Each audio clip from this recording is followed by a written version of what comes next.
4 का दूसरा क्वेश्चन क्या कह रहा है?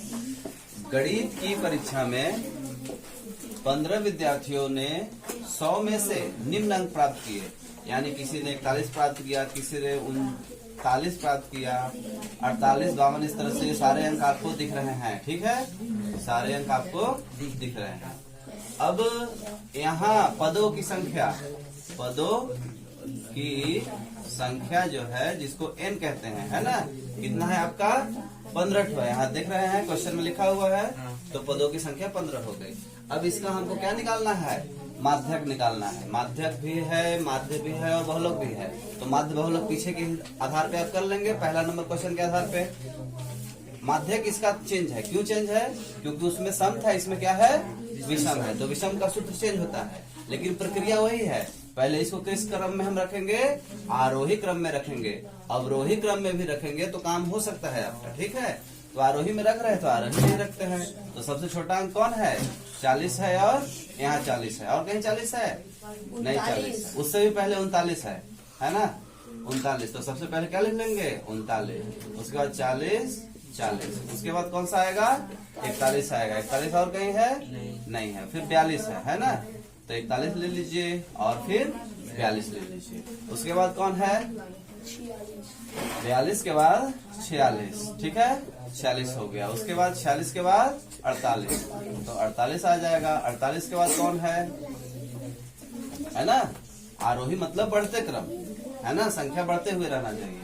48 के बाद 50 है क्या? 50 नहीं है, 52 है। तो 52 ले लीजिए। 52 दो ठो है यहाँ, और कहाँ है? यहाँ है, 3 ठो है, तो तीनों को भी रख लेंगे ना। अच्छा, 52 हो गया। उसके बाद क्या है भाई? 54, है ना। 53 है क्या कहीं? नहीं, 54 हो गया। 54 के बाद क्या है? 54 के बाद 60, है ना। 60 के बाद 60 के बाद आपका ये हो गया 62। उसके बाद 62 के बाद है कुछ इधर देखिए, इधर तो सब ले चुके हैं हम। 96 और 98 बचा, बाकी तो सब ले चुके हैं। 96 और 98, ये हो गया आरोही क्रम, यानी कि बढ़ते क्रम। इसको क्या कहते हैं? बढ़ते क्रम भी कहते हैं। ठीक है, तो चाहे घटते क्रम में सजा लीजिए आंकड़ों को, चाहे बढ़ते क्रम में सजा लीजिए आंकड़ों को। ठीक ना। अच्छा, तो अब थोड़ा गिन लीजिए, 15 है कि नहीं? 1 2 3 4 5 6 7 8 9 10 11 12 13 14 15, यानी कि पदों की संख्या आपका 15 सही है। अब क्या निकालना है आपको? माध्यक निकालना है। तो माध्यक का सूत्र बताइए क्या है? विषम संख्या में, विषम संख्या के लिए सूत्र क्या है? n/, तो n + 1/2 वापस। ठीक है, तो n आपका कितना है? 15 है। अच्छा, ठीक है, 15 + 1/2 है ना, वापस। तो 15 और 1 16/2, तो कट जाएगा, तो कितना आएगा? 8। यानी कि 8वां पद जो है वही आपका आंसर होगा। तो 8वां पद कौन है? 1 2 3 4 5 6 7 8, ये 52 आपका आंसर हो जाएगा। ठीक है, उसके बाद हम कौन से क्वेश्चन में चलेंगे? तीसरे नंबर क्वेश्चन में। ठीक है, तीसरा नंबर क्वेश्चन क्या कह रहा है? तीसरा नंबर क्वेश्चन है आपका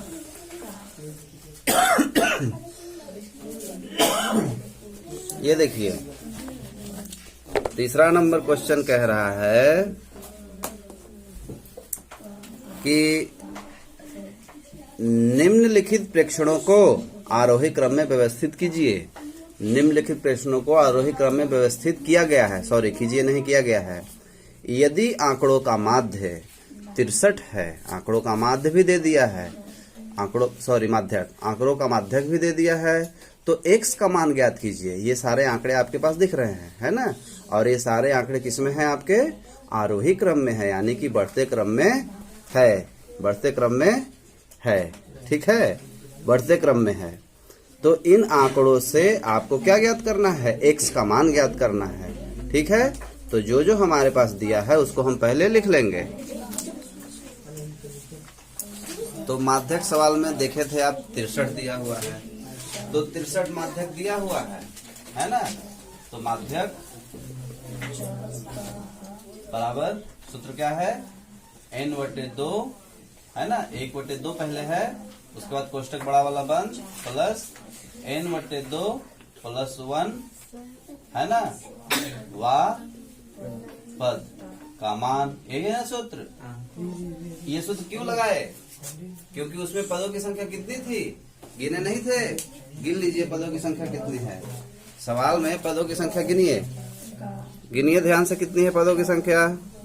पदों की संख्या आपकी है, गिनिए, 1 2 3 4 5 6 7 8 9 10, यानी कि पदों की संख्या यानी n कितना है आपका, 10 ठो है। तो जब 10 ठो n है ना, जब 10 ठो n है तो आप यहाँ लिख सकते हैं n 10, और ये सम है, ये क्या है, सम। तो सम वाला सूत्र हम लगाए हैं, ठीक है। अब माध्यक कितना है आपका, 63 है, तो माध्यक की जगह पे क्या लिख देंगे, मान 63 लिख देंगे। 1/2 ठीक है। उसके बाद n का मान कितना है, 10, 10/2, फिर n का मान कितना हो गया, 10/2 प्लस 1 है ना, वापस है ना। अब देखिए 63 1/2 काट दीजिएगा तो 5 हो जाएगा, तो 5वां पद हो गया। यहाँ काट दीजिएगा 5 होगा, 5 1 6 है ना, यानी कि 5वां पद और 6वां पद का मान। तो किताब में फिर से देखिए 5वां पद और 6वां पद क्या है, तो 5वां पद और 6वां पद आपका क्या है, 5वां पद 6वां पद, देखिए यहाँ देखिए 5वां पद में आपका क्या आ रहा है, 1 2 3 4 5, 5वां पद में x है और 6वां पद में क्या है, x प्लस 2 है, तो आप उसको ले लीजिए, है ना, x है और x प्लस 2 है। तो 1/2, 5वां पद क्या था, x था, तो x लीजिए, और 6वां पद क्या है, x प्लस 2 है, तो x प्लस 2 ले लीजिए, हो गया। अब 63 1/2, x जुड़ के क्या हो जाएगा, 2x हो जाएगा प्लस 2, ठीक है। अब देखिए ध्यान से, यहाँ गुणे में है, नीचे है ना, तो इधर जाएगा तो किसमें हो जाएगा, गुणे में है, नीचे है यानी कि भागा में है, तो इधर आएगा तो किसमें हो जाएगा, गुणा में हो जाएगा, और फिर 2x प्लस 2 है ना, तो गुणा कर देंगे तो कितना हो जाएगा, ये 3 दूना 6 और 6 दूना 12। अभी प्लस में है, इधर आएगा तो किसमें हो जाएगा, माइनस में हो जाएगा,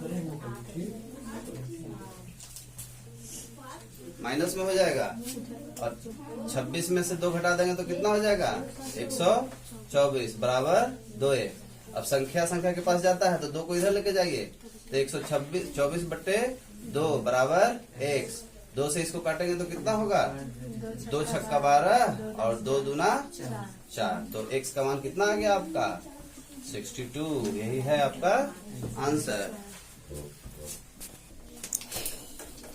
पक्षांतर करने का एक तरीका और यहाँ आप सीख सकते हैं, देखिए यहाँ से, यहाँ दिख रहा है आपको, यहाँ से एक तरीका और हो सकता है। ये 63 है ना, और ये 1/2 है ना, ठीक है, दोनों के पास से 2 बाहर निकल सकता है, 2 बाहर, ठीक है, गुणे के रूप में 2 बाहर निकल जाएगा, बचेगा क्या, x प्लस 1 बचेगा, ठीक है।